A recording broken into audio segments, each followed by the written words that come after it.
Okay, some breaking football news for you now, and Manchester United have released a statement in response. Manchester United fans, what we witnessed at Old Trafford after the clash against Fulham was pure theatre. Not the kind of drama we usually expect from 90 minutes of football, but something that spilled beyond the pitch, something that cut deep into the very identity of the club. The legendary Sir Alex Ferguson, a man who rarely steps into the spotlight since retiring, shocked everyone with a fiery outburst aimed directly at Ruben Amorim, the new manager tasked with rebuilding this fallen giant. According to reports from inside the ground, Ferguson's words were clear and cutting. He told Amorim, "You are the problem, change formation or resign." Just think about that for a moment. This wasn't whispered advice, this wasn't a private meeting behind closed doors. This was Ferguson, the man whose shadow still looms over Old Trafford, choosing to unleash his frustration publicly. The reaction was immediate. Fans inside the stadium froze, social media exploded, and journalists couldn't believe what they had just witnessed. Why does this matter so much? Because Ferguson has always been careful about his influence. Since stepping down, he's offered support, guidance, and wisdom when asked, but he has avoided dictating or undermining the authority of the managers who followed him. The fact that he chose this moment, and these words, makes it feel like a turning point.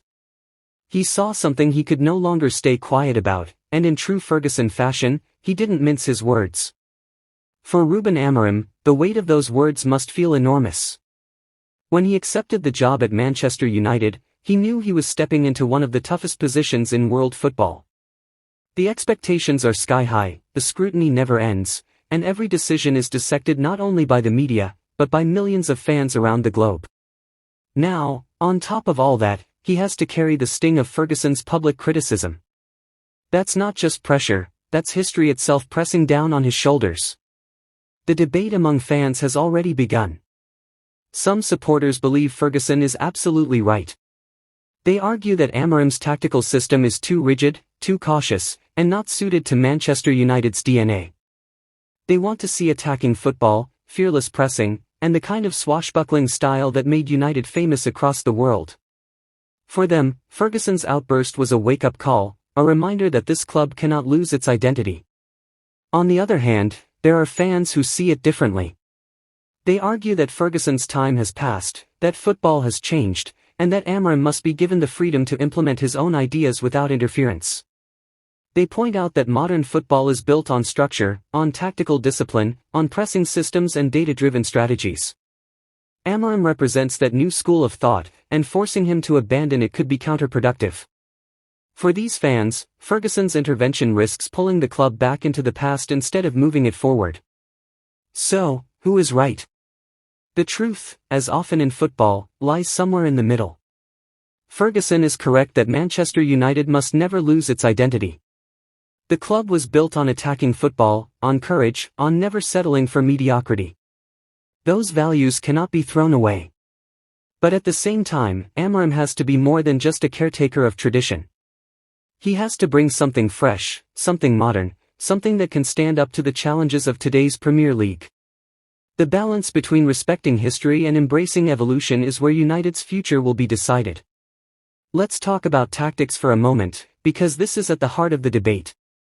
Amorim has been experimenting with systems that focus on control and structure, often relying on wingbacks and a three-man midfield to dominate possession.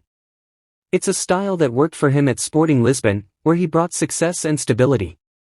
But in the Premier League, against relentless opponents, the system sometimes looks too slow, too predictable, and it struggles to unleash the full attacking power of United's squad.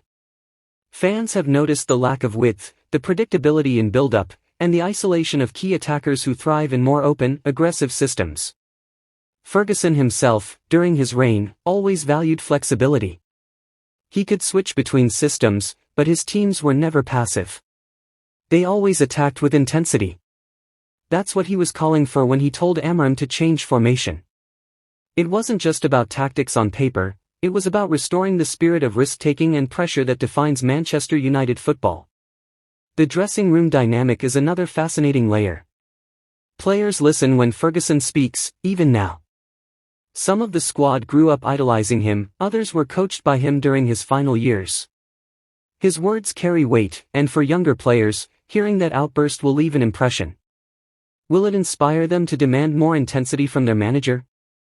Or will it create division, with players caught between respecting Ferguson's legend and trusting Amorim's vision? The next few games will reveal a lot. The boardroom cannot be ignored either. Ferguson still holds influence with decision-makers at the top of the club. When he speaks, they pay attention. If results don't improve, if Amorim doesn't respond positively, those words could be the beginning of bigger conversations about the manager's long-term future. In other words, this isn't just noise, it could shape real decisions. But let's zoom out for a moment. This story is bigger than one tactical debate.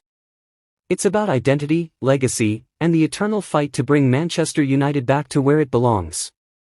Fans around the world aren't just debating whether Amorim should switch from a back three to a back four. They're debating what Manchester United should stand for in 2025 and beyond. Is it about holding on to the fearless spirit of the Ferguson era, or is it about embracing a new tactical future?